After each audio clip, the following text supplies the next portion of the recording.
Il existe un droit de résistance en vertu du droit international, n'est-ce pas? Ce qui rend la Palestine très spéciale, c'est qu'elle est officiellement reconnue comme un territoire occupé. Elle est officiellement reconnue comme étant sous occupation. Malgré ses défauts, le droit international n'est pas entièrement dominé par les intérêts occidentaux. Au cours des 80 dernières années, les nations en développement ont réussi à incorporer certaines dispositions, notamment en matière de droits de l'homme. Certaines personnes sont cyniques à propos du droit de l'homme, arguant que c'est juste une manière pour l'Occident de faire ce qu'il veut. Bien qu'il y ait une part de vérité à cela, le système des droits de l'homme que nous avons n'est pas complètement sous contrôle occidental. Il produit certains résultats positifs. L'un d'eux est la consécration du droit de résister, ce qui est assez spécial. Le droit international, surtout après la Seconde Guerre mondiale, interdit généralement toute forme d'action militaire par des groupes. Il y avait auparavant un droit souverain pour les États d'aller en guerre avant la Seconde Guerre mondiale et la Première Guerre mondiale. Ce droit a été aboli. Les États vont toujours en guerre, mais il est assez spécial que le système actuel reconnaisse le droit à la résistance armée. Maintenant, Israël prétend que toute forme de résistance armée, même la contempler simplement, est du terrorisme. Ils sont même allés jusqu'à se déguiser en médecins, entrer dans des hôpitaux et tirer sur des gens, comme ils l'ont fait récemment. C'est l'une des violations des droits de l'homme les plus flagrantes, car ces personnes sont protégées non seulement par le droit de l'homme, mais aussi par le droit humanitaire. Il est illégal de tirer sur des personnes qui sont déjà incapables de se battre.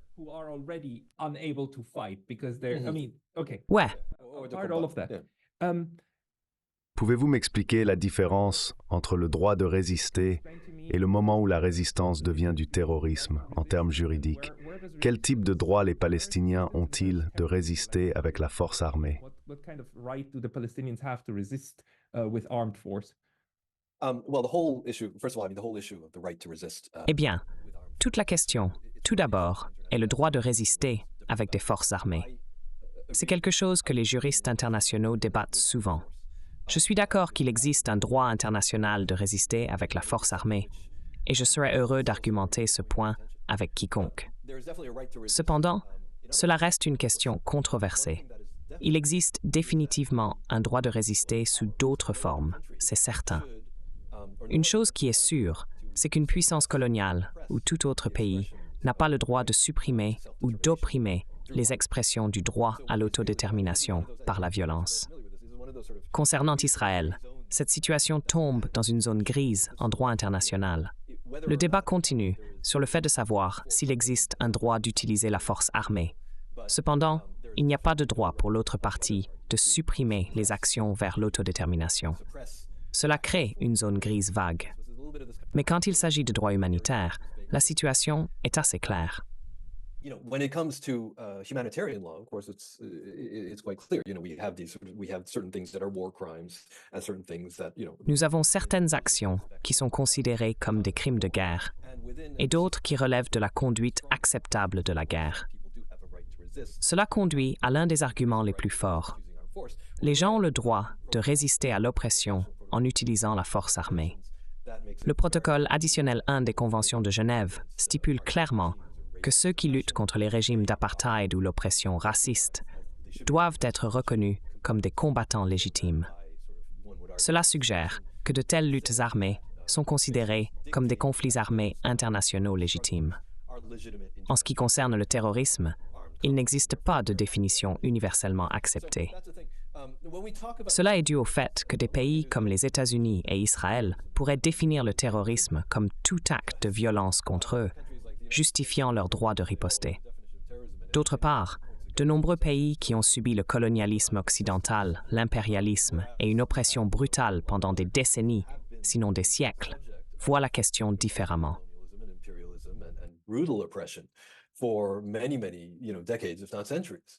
And of course, they see the Palestinian struggle as Et bien sûr, ils considèrent la lutte palestinienne comme un mouvement légitime d'indépendance nationale, parmi de nombreuses autres luttes. Ainsi, ils n'accepteraient jamais ces sortes de définitions du terrorisme, trop larges et ridicules. C'est pourquoi nous n'avons pas une définition unique du terrorisme. Il existe des définitions de travail, et des gouvernements influents sont cités, mais il n'y a pas de définition internationale unique du terrorisme. C'est incertain s'il pourrait jamais y en avoir une.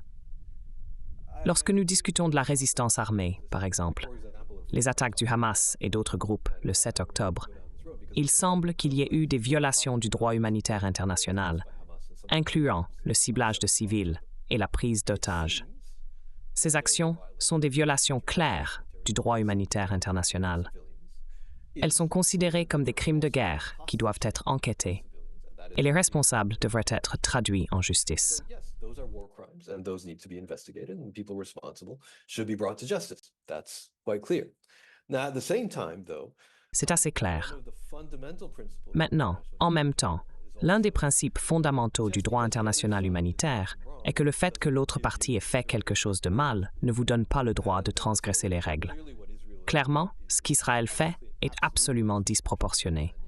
Cela ne relève d'aucune définition sensée de la proportionnalité. Ce qu'ils font est très génocidaire et constitue une litanie de crimes de guerre et de crimes contre l'humanité. C'est très clair. Cependant, examiner toute la situation à travers le prisme du droit humanitaire est important. Mais cela a aussi ses pièges. Cela nous ramène à ce que je discutais plus tôt à propos du droit international. Il tend à favoriser les gouvernements, et ce sont les gouvernements qui créent le droit international. Ils établissent des normes juridiques avec lesquelles ils croient pouvoir vivre, et dans de nombreux cas, qu'ils pensent protéger leurs intérêts. Comme vous l'avez justement souligné, une fois que ces normes et mécanismes juridiques sont créés, ils peuvent prendre vie par eux-mêmes. Ils peuvent évoluer dans des directions et produire des résultats que les gouvernements n'avaient pas prévus et avec lesquels ils peuvent ne pas être contents. Et c'est une bonne chose.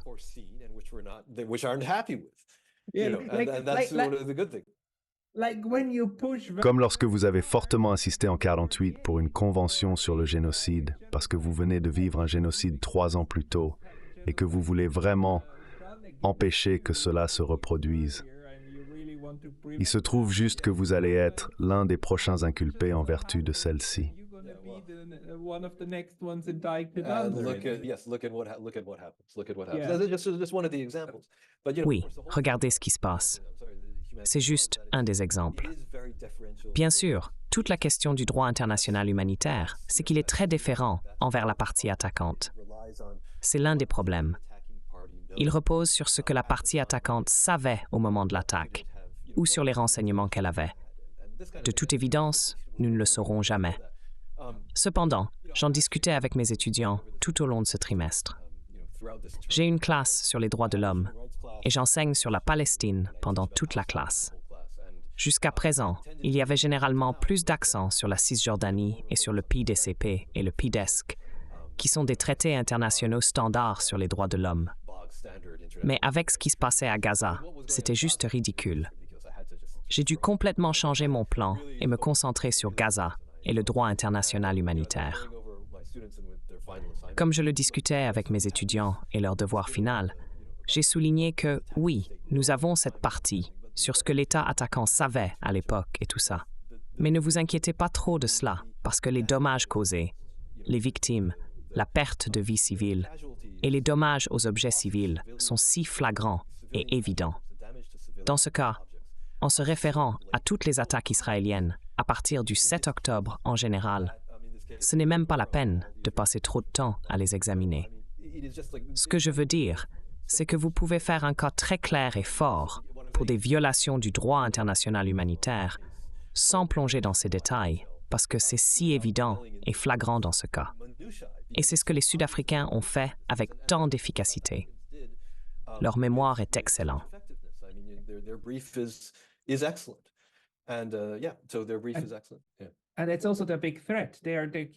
Et c'est aussi une menace significative. Ils ne cessent de menacer qu'à chaque violation que vous commettez, que nous découvrons, nous l'enregistrerons et l'ajouterons au dossier. Nous continuerons à collecter une compilation des actions d'Israël qui sera ensuite présentée au tribunal pour obtenir une condamnation.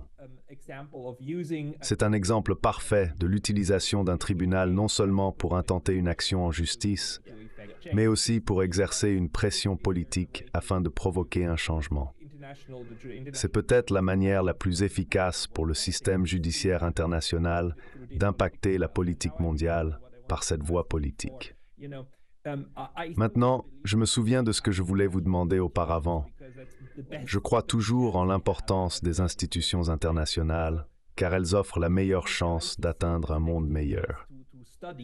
Si nous considérons la CPI comme un exemple négatif pour étudier comment une bonne idée peut être complètement sapée en l'institutionnalisant, où est-ce que cela a mal tourné?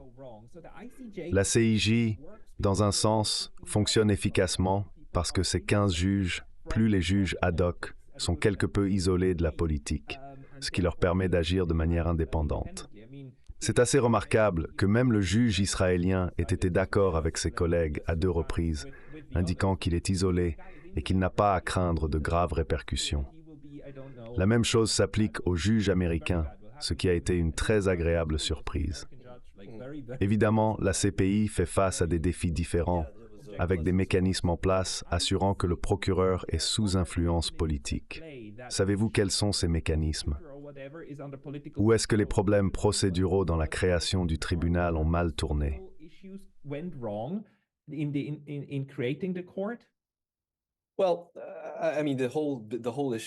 Toute la question des institutions internationales et de la manière dont elles sont soumises à la pression politique est presque comme le sujet d'une autre discussion qui pourrait durer très longtemps. Je ne sais pas vraiment ce qui se passe dans l'esprit du procureur actuel et ce qui s'est passé. Je serais très surpris si, par exemple, lorsque tout cela a commencé, il recevait des appels du Premier ministre britannique qui disait « Regarde, c'est ainsi que nous voulons voir les choses se dérouler. » Je serais assez surpris si c'était aussi flagrant, mais qui sait? L'un des mécanismes que les États utilisent généralement sur les institutions internationales est l'argent. C'est un problème vraiment sérieux, qui, je pense, n'a pas reçu l'attention qu'il mérite. La plupart des agences de l'ONU, en particulier celles humanitaires et de droits de l'homme, sont complètement à court d'argent. Elles n'ont pas d'argent. Elles ont à peine assez d'argent de ce que nous appelions le budget régulier. Ce sont les contributions évaluées, le genre de budget stable que l'agence de l'ONU reçoit. Mais cela ne va nulle part près de ce qui est nécessaire, même pour un fonctionnement normal. En particulier, lorsqu'il y a une grande urgence, ce qui se passe généralement, c'est que ces agences doivent faire le tour et demander au gouvernement de l'argent supplémentaire.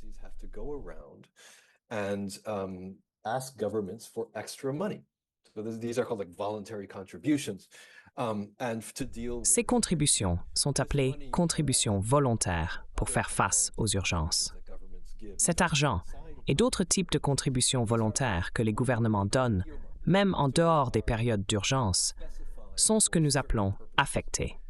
Ils sont spécifiés pour certains objectifs. Maintenant, venant d'Amnesty International, j'examinais déjà ce genre de choses. Il y avait une différence très marquée avec Amnesty International. Bien sûr, nous ne recevons pas de dons de gouvernement ou de partis politiques. L'organisation n'accepterait jamais de dons affectés. Vous ne pouvez jamais faire un don de milliers de dollars en spécifiant qu'il devrait être utilisé pour travailler sur la Chine, par exemple.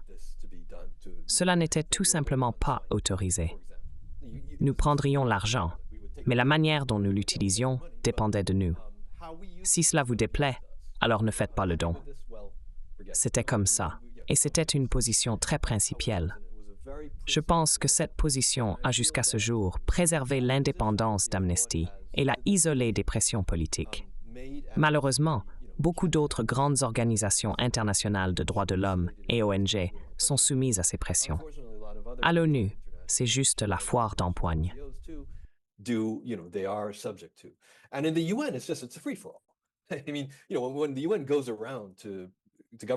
Lorsque l'ONU approche les gouvernements pour demander des financements pour des opérations humanitaires dues à des urgences non anticipées, elle cible principalement les principaux pays donateurs. Cela inclut les États-Unis, l'Allemagne, la Suède, le Japon et d'autres nations considérées comme intéressées à contribuer. En conséquence, ces pays acquièrent une influence disproportionnée sur la manière dont les fonds sont alloués. Ils exercent souvent une pression à la fois ouverte et subtile sur la façon dont ils veulent que l'argent soit utilisé. Cela leur permet de contrôler l'agenda international et les opérations de ces organisations internationales, de manière qui vont au-delà du contrôle direct, ce qui est plus préoccupant qu'il n'y paraît initialement. Concernant la Cour pénale internationale, CPI, elle n'a initialement pas fonctionné de cette manière. Cependant, elle a commencé à accepter des contributions volontaires pour des activités spécifiques à un certain moment. Ce développement a alarmé les ONG internationales qui ont exprimé des préoccupations quant aux implications de telles contributions financières.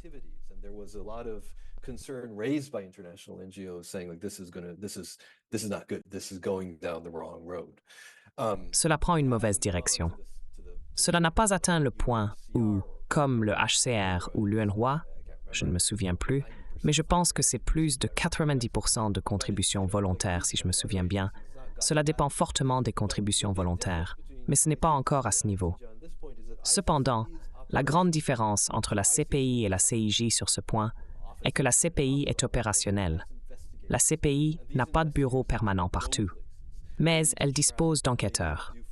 Ces enquêteurs doivent voyager pour mener des enquêtes forensiques et nécessitent des personnes sur le terrain pour diverses tâches.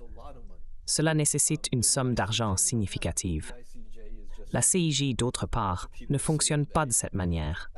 Elle est composée d'un groupe de personnes assises à La Haye, avec des employés de bureau, mais ils ne voyagent pas pour mener des enquêtes forensiques. Ce n'est pas leur rôle. Donc, l'une des principales différences est le degré d'opérationnalité d'une agence de l'ONU. Plus elle est opérationnelle, plus elle a tendance à dépendre des contributions volontaires, la rendant plus vulnérable à l'influence des pays riches et puissants. Cette vulnérabilité est l'un des défauts significatifs du système international, permettant aux riches et puissants d'exercer leur influence.